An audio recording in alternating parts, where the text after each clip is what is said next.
Bengaluru city ಹೇಗಿರುತ್ತೆ sir? ಅಲ್ಲೊಂದು ಇಲ್ಲೊಂದು ಮನೆ ನೋಡಿರೋ my dear village bye.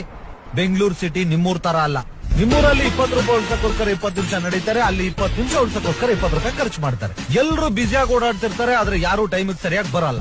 Socially connect ಆಗಿರ್ತಾರೆ, ಪ್ರಾಕ್ಟಿಕಲಿ ಒಂಟಿ ಆಗಿರ್ತಾರೆ, ಮೆಂಟಲಿ ಡಿಸ್ಟರ್ಬ್ ಆಗಿರ್ತಾರೆ. ಪ್ರಾಬ್ಲಮ್ ನ ಫೇಸ್ ಮಾಡಕ್ಕಾಗದೆ ಫೇಸ್ಬುಕ್ ಅಲ್ಲಿ ಹಾಕ್ತಾರೆ. ಕನ್ನಡನ ಉಳ್ಸಿ ಬೆಳ್ಸಿ ಅಂತಾರೆ, ಆದ್ರೆ ಅವರೇ ಬಳಸಲ್ಲ.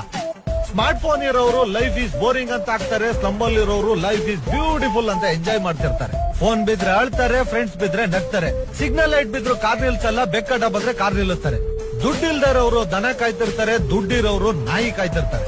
ಶೂಗಳನ್ನ ಎಸಿ ರೂಮ್ ಅಲ್ಲಿ ಇಟ್ ಮಾಡ್ತಿರ್ತಾರೆ, ತಿನ್ನೋ ತರಕಾರಿನ ರೋಡಲ್ಲಿ ಇಟ್ ಮಾಡ್ತಿರ್ತಾರೆ. ಫ್ಯಾಮಿಲಿ ಡಿಟ್ಯಾಚ್ ಆಗಿರುತ್ತೆ, ಟಾಯ್ಲೆಟ್ ಅಟ್ಯಾಚ್ ಆಗಿರುತ್ತೆ. ಬಡವರು ದುಡ್ಡಿಲ್ದೆ ತರಕಾರಿನ ಬೇಯಿಸ್ಕೊಂಡು ತಿಂತಾರೆ, ಶ್ರೀಮಂತರು ಅದೇ ತರಕಾರಿನ ಹೋಗಿ 5 ಸ್ಟಾರ್ ಹೋಟ್ಲಲ್ಲಿ ತಿಂತಾರೆ. ಕರುಣೆ ಇಲ್ದೇ ಇರೋರಿಗೆ ಕೋಟಿ ಆಸ್ತಿ, ಆಸ್ತಿನೇ ಇಲ್ದೇ ಇರೋರಿಗೆ ಕರುಣೆ ಜಾಸ್ತಿ. ದುಡ್ಡು ಸಂಪಾದನೆ ಮಾಡಕ್ಕೋಸ್ಕರ ಆರೋಗ್ಯ ನಾಳ್ ಮಾಡ್ಕೋತಾರೆ, ಮತ್ತೆ ಆರೋಗ್ಯ ಸಂಪಾದನೆ ಮಾಡಕ್ಕೋಸ್ಕರ ದುಡ್ಡು ನಾಳ್ ಮಾಡ್ಕೋತಾರೆ. ಫೈನಲ್ ಆಗಿ ಹೇಳ್ಬೇಕು ಅಂದ್ರೆ ಅಲ್ಲಿ ಊಟ ಸಿಗದೆ ಒದ್ದಾಡೋರ್ಗಿಂತ ಪ್ರೀತಿ ಸಿಗದೆ ಪರದಾಡೋರೇ ಜಾಸ್ತಿ. This is Bengaluru.